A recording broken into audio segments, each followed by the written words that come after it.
السلام علیکم ورحمۃ اللہ وبرکاتہ۔ سامعین کرام، عزیز ساتھیوں اور قابل احترام بھائیوں اور تمام سننے والوں، آج آپ کے سامنے ایک ایسا موضوع لے کر آیا ہوں جس موضوع کا جاننا ہمارے لیے بہت زیادہ ضروری ہے۔ کیا ہے وہ موضوع؟ بیٹی کو شہوت کے ساتھ چھونے سے کیا ہوتا ہے؟ شہوت آپ جان رہے ہوں گے، جو اللہ تعالی نے تمام بالغ مرد اور عورت کے اندر رکھی ہے۔ تو اگر کسی نے اپنی بیٹی کو شہوت کے ساتھ چھو لیا تو کیا ہوگا؟ آج اسی پر بات ہوگی انشاءاللہ۔ یہ تو تقریباً اکثر لوگ جانتے ہیں، اگر کوئی شخص اپنی بیٹی کے ساتھ زنا کر لے تو اس سے حرمت ثابت ہو جاتی ہے، یعنی اس کی بیوی اس کے لیے ہمیشہ کے لیے حرام ہو جاتی ہے۔ اب اگر وہ چاہے کہ میں اس سے نکاح کر لوں تو یہ ناممکن ہے۔ اب وہ عورت اس کے لیے کبھی بھی حلال نہیں ہو سکتی ہے۔ اگر زنا نہیں کیا بلکہ زنا کی طرف دعوت دینے والے اسباب کو انجام دیا، مثلاً کسی نے اپنی بیٹی کو شہوت کے ساتھ چھو لیا، تو کیا اس سے حرمت ثابت ہوگی یا ثابت نہیں ہوگی؟ آپ سوچ رہے ہوں گے کہ یہ کیسا موضوع ہے؟ ایسا بھی ہوتا ہے کیا کہ کوئی اپنی بیٹی کو غلط نگاہ سے دیکھے، غلط طریقے سے چھوئے؟ جی، ایسا ہوتا ہے۔ ہمارے معاشرے میں ایسے بھیڑیے پائے جاتے ہیں، ہمارے معاشرے میں ایسے شیطان نما انسان پائے جاتے ہیں، ہمارے معاشرے میں ایسے لوگ پائے جاتے ہیں جن پر نفس غالب آ جاتا ہے اور وہ پھر ایسا کام کر بیٹھتے ہیں۔ خود مجھ سے بھی کسی نے اس قسم کا سوال پوچھا تھا اور ان کو پچھتاوا ہوا تھا۔ ظاہر سی بات ہے، کرنے کے بعد پچھتاوا ہوگا، لیکن اب پچھتانے سے کوئی فائدہ نہیں ہے۔ اس لیے یہ موضوع آپ کے سامنے لے کر آیا ہوں تاکہ آپ خود بھی جان جائیں اور دوسرے لوگوں کو بھی اس کے بارے میں آپ بتا سکیں۔ تو بیٹی کو اگر کسی نے شہوت سے چھو لیا تو اس سے حرمت ثابت ہوگی، لیکن کچھ شرطیں ہیں۔ اگر وہ شرطیں پائی جائیں گی تو بیٹی کی ماں یعنی اس کی بیوی اس کے لیے ہمیشہ کے لیے حرام ہو جائے گی۔ وہ شرط کیا ہے؟ چھونے کے وقت شہوت پائی جائے، چھونے کے وقت دونوں کے اندر یا کسی ایک کے اندر شہوت پائی جائے۔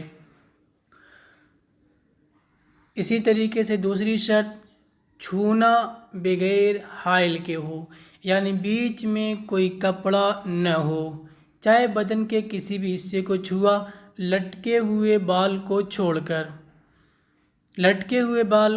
کر بدن کے کسی بھی حصے کو چھوا شہوت کے ساتھ، اگر بیچ میں پردہ نہیں ہے، بیچ میں کوئی کپڑا نہیں ہے، یا کپڑا تو ہے لیکن اتنا باریک ہے کہ اس کی گرمی اس تک محسوس ہوتی ہے، اس کو محسوس ہوتی ہے، اس تک پہنچتی ہے، تو یہ دوسری شرط ہے۔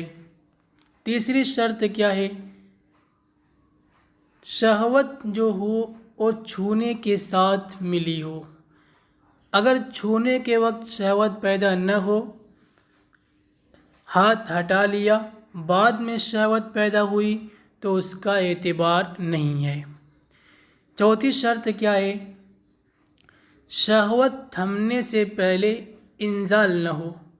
اگر انزال ہو گیا، شہوت ابھی تھمی نہیں تھی، انزال ہو گیا تو پھر وہاں پر بھی حرمت ثابت نہیں ہوگی۔ پانچویں شرط کیا ہے؟ عورت کی عمر کم از کم 9 سال اور مرد کی عمر کم از کم 12 سال ہو، یعنی عورت سے مراد وہ اس کی بیٹی جس کو وہ چھو رہا ہے۔ یہ شرطیں ہیں۔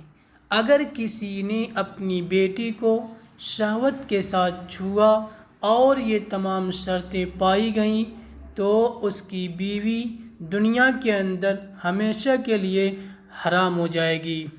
یہ تو اس کو دنیاوی سزا ملے گی، اب چاہے کتنا بھی توبہ کر لے، استغفار کر لے، دنیا کے اندر اس کو یہ سزا ملنی ضروری ہے۔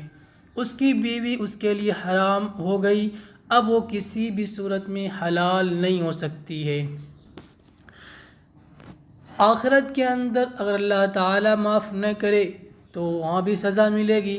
اگر استغفار اور توبہ کر لیا ہے، اللہ نے معاف کر دیا ہے، تو آخرت میں قابل مواخذہ نہیں ہوگا۔ لیکن ایسے لوگوں کو ڈرنا چاہیے، بچنا چاہیے اللہ کے عذاب سے کہ جس دن تمہارے جس ہاتھ سے تم نے چھوا ہے، جس پیر سے تم اس کی طرف چل کر گئے ہو، یہ تمام کی تمام چیزیں تمہارے خلاف گواہی دیں گی۔ بچو، ایک کبیح فعل ہے، ایک گھناؤنا فعل ہے۔ کوئی اپنی بیٹی کے ساتھ اس طریقے کی حرکت کیسے کر سکتا ہے؟ لہٰذا بچو، بچ کر رہو، ڈر کر رہو، کہیں ایسا نہ ہو کہ ہمیں نفسانی خواہش ہمارے اوپر غالب آ جائے، شیطانی خواہش ہمارے اوپر غالب آ جائے، ہمارے اندر کا جو بھیڑیا ہے وہ جاگ جائے اور ہم کوئی ایسی غلطی کر بیٹھیں کہ بعد میں پچھتاوا کے سوا اور کوئی چیز ہاتھ نہ لگے اور اس پچھتاوے کا بھی کوئی فائدہ نہ ہونے والا ہو۔ اس لیے ہمیں بچنا چاہیے۔ اللہ تعالیٰ بچنے کی توفیق عطا فرمائے تمام لوگوں کو، اور ہمارے معاشرے کو ان تمام چیزوں سے پاک صاف رکھے۔ ایک چیز میں رہ گئی ہے کہ شہوت کے ساتھ چھونا، شہوت کا معیار کیا ہے؟ اگر کسی کو معلوم کرنا ہو تو مجھ سے رابطہ کر سکتے ہیں، انشاءاللہ ان کو میں شہوت کے معیار کے بارے میں بتا دوں گا۔ السلام علیکم ورحمۃ اللہ وبرکاتہ۔